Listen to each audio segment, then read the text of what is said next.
The Atlanta Falcons are trading away their former second-round pick in 2016, Deion Jones, to the Cleveland Browns. In 2019, Deion Jones signed a 4-year, $57 million contract extension with the Atlanta Falcons. The former Pro Bowler is currently on injured reserve and could return at any moment because it is Week 5 in the regular season. The Falcons have been trying to trade Deion Jones for some time, but were unable to find a trade partner earlier in the offseason. But the Cleveland Browns have decided that they need some help at linebacker since they struggled defending the run in this previous Chargers game. The Chargers altogether were able to put up 238 rushing yards against the Cleveland Browns. That is not gonna cut it. And so they decided to make some big moves and pick up Deion Jones, the former Pro Bowler. Jones is in the final year of his contract, and the Falcons were not looking like they had him in their future plans. They've been playing McCall Walker, the linebacker from Fresno State, for the majority of the games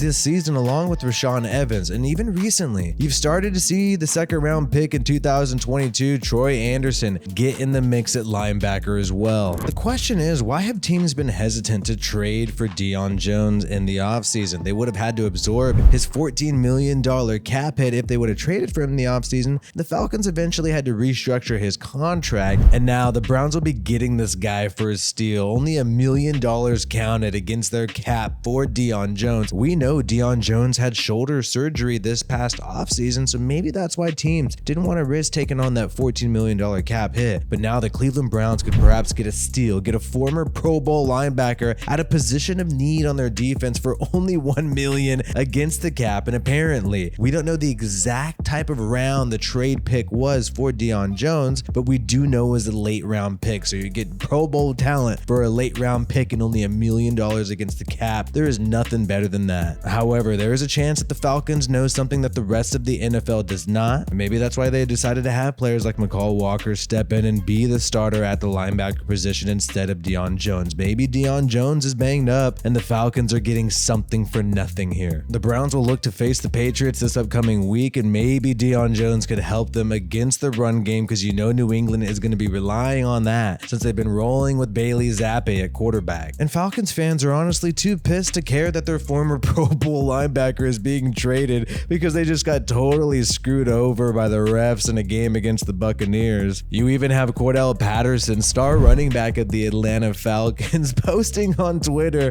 Jerome Boger, the referee who called that ridiculous roughing the passer call. He's got this guy as his profile picture on Twitter, so you know the Falcons are still upset about that. And Arthur Smith really had nothing to say about the roughing the passer call at the press conference, because you know this guy could get fined. People could get fined if they complain about the officiating, which is kind of BS, but you gotta play it safe. We are a growing channel. 87% of my viewers are not subscribed. Please subscribe to this channel for more NFL content like this. My name is Wi-Fi Willie. Peace out, and I hope you have a good one.